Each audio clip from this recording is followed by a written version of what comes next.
بسم الله الرحمن الرحيم قل إن صلاتي ونسكي ومحياي ومماتي لله رب العالمين. قال الله تعالى في مقام آخر فصل لربك وانحر. آمين بالله. صدق الله مولانا العظيم.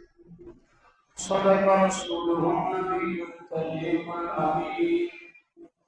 الصلاة والسلام عليك يا سيدي يا رسول الله وعلى آلك وأصحابك يا سيدي يا حبيب الله. الصلاة والسلام عليك يا سيدي يا خاتم النبيين. حمد و صلاۃ کی بات آپ حضرات کے سامنے قرآن مجید فرقان حمید سے دو مقام سے تلاوت کرنے کی شرف حاصل کیا. اللہ تبارک تعالیٰ پاک بارگاہ سے دعا کہ خالق لم یزل ان آیات کا صحیح ایمان مفہوم بیان کرنے کی توفیق عطا فرمائے اور ہم سب کو سن کر عمل پیرا ہونے کی توفیق عطا فرمائے. سامعین محترم، ماہ ذوالقعدہ جاری و ساری ہے. آج اس کی 20 تاریخ ہے اور آنے والا مہینہ ماہ ذوالحجہ شریف کا ہے. عزیزان محترم، جو آیات آپ حضرات کے سامنے پڑھی قربانی کے متعلق، کیونکہ آج کل یقیناً ہر ایک شخص جو ہے وہ قربانی کے جانور کے حوالے سے، قربانی کرنے کے حوالے سے ارادہ رکھتا ہے جو صاحب استطاعت ہے، اور وہ جانور کی خریداری وغیرہ اور دیگر معاملات کے اعتبار سے تیاری میں ہے. رب ذوالجلال نے قرآن مجید فرقان حمید میں ارشاد فرمایا قل ان صلاتی ونسکی ومحیای ومماتی للہ رب العالمین. اے محبوب، آپ ارشاد فرما دیں ان صلاتی، بے شک میری نماز، ونسکی اور میری قربانی، ومحیای اور میرا زندہ رہنا، ومماتی اور میرا اس دنیا سے وصال کر جانا، للہ رب العالمین، یہ سب کچھ میرے رب کے لیے ہے. عزیزان محترم، اس آیہ کریمہ کے اندر میرے آقا و مولا صلی اللہ تعالیٰ علیہ وآلہ وسلم کو یہ حکم فرمایا گیا اور میرے کریم آقا علیہ الصلوۃ والسلام نے اس بات کو واضح طور پر بیان فرمایا قرآن مجید فرقان حمید میں کہ قل ان صلاتی، اے میرے محبوب آپ ارشاد فرما دیں کہ میری یہ نماز کسی کو دکھانے کے لیے نہیں ہے، کسی اور مقصد کے لیے نہیں ہے، بلکہ یہ نماز اللہ کی رضا کے لیے ہے، رب کی ذات کے لیے ہے. تو جو بندہ بھی اللہ کی رضا کے لیے، رب کو راضی کرنے کے لیے اپنے اس فریضے کو سر انجام دے گا، رب ذوالجلال اس کو شرف قبولی عطا فرمائے گا. اور اسی طرح ونسکی، اے محبوب آپ یہ بھی ارشاد فرما دیں کہ میری قربانی کرنا بھی، یہ بھی اللہ کی رضا کے لیے ہے. تو جو بندہ مومن قربانی کا جانور خریدے، جو بندہ مومن قربانی کرنے کا ارادہ رکھتا ہے، وہ جانور بھی کسی کو دکھانے کے لیے نہیں اور گوشت وغیرہ کھانے کے لیے نہیں، بلکہ اللہ کی رضا کے لیے خریدے، اللہ کی رضا کے لیے اس کو ذبح کرے اور اللہ اور اس کے رسول کے بتائے ہوئے احکامات کے مطابق اس کے جو حصص تقسیم کرنے کا حکم ہے وہ اسی طرح تقسیم کرے. تو یاد رکھیے گا جو اللہ اور اس کے رسول کی رضا کے لیے کرے گا تو رب ذوالجلال اس کو شرف قبولیت عطا فرمائے گا۔ اور فرمایا وَمَحْيَايَ وَمَمَاتِي لِلَّهِ رَبِّ الْعَالَمِينَ، کہ اے محبوب آپ یہ بھی ارشاد فرما دیں کہ میرا حیات رہنا، میرا وصال کر جانا، یہ بھی اللہ کی رضا کے لیے ہے۔ تو یہاں یہ بھی ہمیں سبق دیا جا رہا ہے کہ زندگی کے بھی جو ایام گزاریں اللہ اور اس کے رسول کی رضا کو مد نظر رکھتے ہوئے احکام شرعیہ کی پاسداری کرتے ہوئے گزاریں، اور پھر جب اس دنیا سے جب بندہ چلا جاتا ہے تو یقیناً جب وہ ساری زندگی اللہ اور اس کے رسول کے احکامات کی پیروی کرتا ہوا گزر جاتا ہے تو رب ذوالجلال اس کی زندگی کی تمام تر سیئات کو جو اس نے کوششیں کی ہیں اللہ تبارک و تعالیٰ ان کوششوں کو اپنی بارگاہ میں شرف قبولیت عطا فرماتا ہے، اور کہیں اگر کوئی کمی بیشی رہ جاتی ہے وہ خالق مالک، وہ غفور الرحیم رب ہے، وہ کمی بیشی کو معاف فرمانے والا ہے۔ تو عزیزان محترم اسی وجہ سے فرمایا گیا کہ اے بندہ مومن، جس وقت تو نماز ادا کرتا ہے تو فرائض کی پابندی کر، واجبات سنن کی پابندی کر، اور جتنا ممکن ہو سکے نوافل کی بھی پابندی کر۔ کل بروز قیامت سب سے پہلے رب ذوالجلال کے یہاں جس چیز کے بارے میں سوال ہونا ہے وہ نماز ہے، وہ فرائض ہیں۔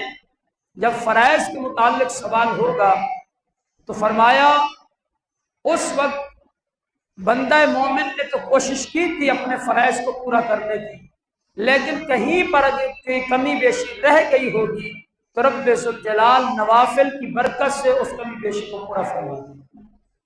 یہ بندہ مومن کے لیے انعام ہے۔ اور اسی طرح قربانیاں یہ بھی رب کی رضا کے لیے کریں۔ جب اللہ کی رضا کے لیے آپ قربانی کریں گے اس میں ثواب کتنا ہے؟ میرے آقا و مولا صلی اللہ علیہ وآلہ وسلم نے ارشاد فرمایا کہ اے میرے غلاموں، قربانی کیا کرو اور دل سے قربانی کرو۔ صحابہ کرام علیہ رضوان نے عرض کیا یا رسول اللہ یہ قربانیاں کیا ہیں؟ یہ قربانیاں کیا ہیں؟ میرے کریم آقا علیہ السلام نے ارشاد فرمایا سنت ابیکم ابراہیم، یہ تمہارے باپ ابراہیم علیہ السلام کی سنت مبارکہ ہے۔ اور عزیزان محترم اب ذرا غور کیجئے، یہ قربانی کرنا جس طرح ابراہیم علیہ السلام کی سنت مبارکہ ہے اسی طرح میرے آقا و مولا صلی اللہ علیہ وسلم کی سنت مبارکہ ہے۔ لیکن میرے کریم آقا علیہ السلام نے کیا فرمایا؟ فرمایا سنت ابیکم ابراہیم، تمہارے باپ ابراہیم علیہ السلام کی سنت ہے۔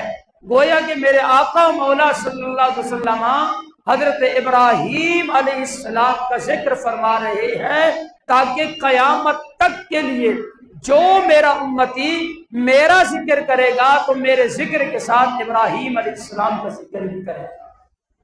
یہی وجہ ہے آپ نماز پڑھتے ہیں، نماز میں درود پاک پڑھتے ہیں تو کیا پڑھتے ہیں؟ اللہم صلی علی محمد وعلی آل محمد کما صلیت علی ابراہیم وعلی آل ابراہیم انک حمید مجید۔ تو عزیزان محترم اب جب بندہ مومن نماز پڑھنے آتا ہے جس طرح میرے آقا کی ذات پر، میرے آقا کی آل پر سلام بھیجتا ہے، درود بھیجتا ہے، تو اسی طرح ابراہیم علیہ السلام اور آپ کی آل پر بھی وہ درود و سلام بھیجتا ہے۔ اور عزیزان محترم صحابہ کرام نے عرض کیا یا رسول اللہ اس میں ہمارے لیے اجر کیا ہے؟ قربانی کرنے میں ہمارے لیے کیا اجر ہے؟ میرے آقا و مولا صلی اللہ علیہ وسلم نے ارشاد فرمایا اے میرے غلاموں، تمہارے لیے اجر یہ ہے کہ اس جانور کے جسم پر جتنے بھی بال ہوں گے ہر بال کے بدلے میں رب ذوالجلال تمہیں نیکی عطا فرمائے گا۔ اور پھر صحابہ نے عرض کیا رسول اللہ اون کا کیا حکم ہے؟ جو دمبا وغیرہ بھیڑ وغیرہ ہوتی ہے اس کی اون ہوتی ہے، بال نہیں ہوتے، یا رسول اللہ اس کا کیا حکم ہے؟ میرے کریم آقا علیہ السلام نے ارشاد فرمایا اون کے بھی ہر ایک بال کے بدلے میں اللہ پاک نے کی عطا فرماتا ہے۔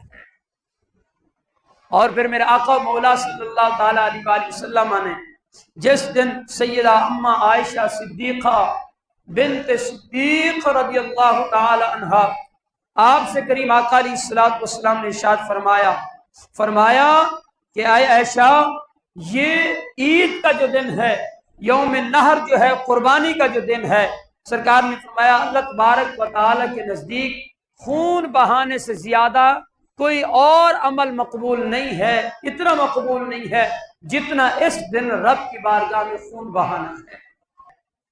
قربانی تقوی و طہارت کا نام ہے، قربانی رب کے حضور گردن جھکانے کا نام ہے، قربانی اللہ تبارک و تعالی کی رضا کے سامنے سر کو جھکانے کا نام ہے۔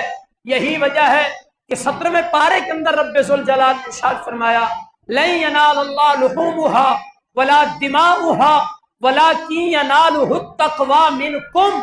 رب ذوالجلال ہرگز تمہارے گوشت کو نہیں دیکھتا، ہرگز تمہارے خون کو نہیں دیکھتا کہ تم نے کتنے جانوروں کا خون بہایا ہے، یہ نہیں دیکھتا کہ کتنا موٹے تازے جانوروں کا تم نے گوشت جمع کیا ہے، یہ نہیں دیکھتا وَلَٰكِن يَنَالُهُ التَّقْوَىٰ مِنكُمْ۔ رب کی بارگاہ میں جو پہنچتا ہے وہ تمہارے دلوں کا تقویٰ پہنچتا ہے، تمہارے دلوں کا تقویٰ و طہارت۔ تم کیا نظریہ رکھ کر قربانی کا جانور ذبح کر رہے ہو؟ تو حقیقت یہی ہے کہ جس وقت انسان، علماء فرماتے ہیں کہ جس وقت انسان قربانی کا جانور ذبح کر رہا ہو اور اس کی سوچ یہ بھی ہونی چاہیے کہ جس طرح میں ایک جانور کی گردن پہ چھری پھیر رہا ہوں، اسی طرح اپنے نفس امارہ پر بھی چھری پھیر رہا ہوں، اس لیے کہ حضرت ابراہیم علیہ السلام نے جب حضرت اسماعیل علیہ السلام کی قربانی پیش کی تھی تو وہ اللہ کی رضا کے لیے کی تھی، اس میں شیطان آڑے آنے لگا تھا، لیکن جس کا ارادہ مخلص اور پختہ ارادہ ہو تو پھر شیطان بھی سامنے نہیں بھٹک سکتا، شیطان بھی کچھ نہیں بگاڑ سکتا۔ جس کی توجہ اللہ بن جائے، جس کی توجہ رب کی ذات کی طرف ہو، جس کی توجہ خالق لم یزل کی مرضی کے مطابق ہو تو شیطان اس کا کچھ نہیں بگاڑ سکتا۔ تو حقیقت یہی ہے کہ جس وقت آپ قربانی کرتے ہیں تو آپ کے دل میں یہ نہیں ہونا چاہیے کہ اتنی دیر میں گوشت تیار ہو جائے گا تو ہم کھا لیں گے، اتنی دیر میں یہ چیز ہو جائے گی، نہیں، یہ ارادہ بالکل نہ ہو۔ ارادہ یہ ہو کہ یہ جانور اس لیے میں ذبح کر رہا ہوں تاکہ میرا مالک مجھ سے راضی ہو جائے، میرا مالک اس کو قبول فرما لے۔ جب مالک نے قبول فرما لیا آپ کا سارا کام ہو گیا، آپ نے سب کچھ کما لیا، سب کچھ آپ کو مل گیا، آپ نے پا لیا اس مقصد کو جس مقصد کے لیے آپ نے 2-4 لاکھ روپے خرچ کیے، آپ نے پا لیا اس ارادے، اس مقصد کو، اس نیکی کو جس کے لیے آپ نے یہ ساری کوششیں کی ہیں۔ لیکن اس وقت اگر آپ نے یہ سارا کچھ تو کر لیا، یہ سارا کچھ تو کر لیا، لیکن کسی کو دکھانا مقصود تھا۔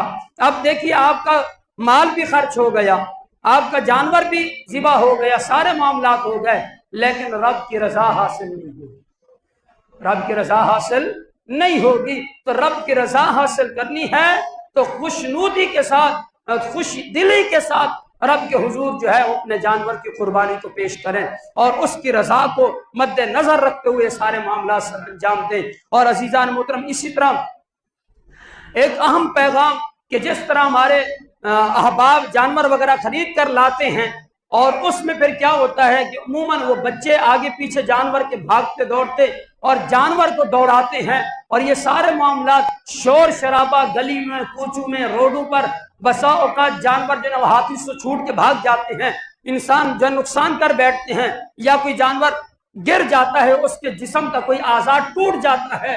تو یہ ساری چیزیں تو یاد رکھیے گا، یہ قربانی کا جانور وہ ہے، میرے کریم آقا علیہ السلام نے فرمایا کہ جس وقت تم اپنے جانور کی قربانی کرو تو اپنے جانور کے پاس کھڑے ہو جاؤ، جیسے تم اس کی گردن پر چھری پھیرتے ہو خون کا قطرہ زمین پر بعد میں گرتا ہے، رب کی بارگاہ میں قبولیت کو وہ پہلے پہنچتا ہے اور زمین کے خون کا قطرہ بعد میں گرتا ہے۔ رب ذوالجلال تمہارے گناہوں کو پہلے معاف کر دیتا ہے۔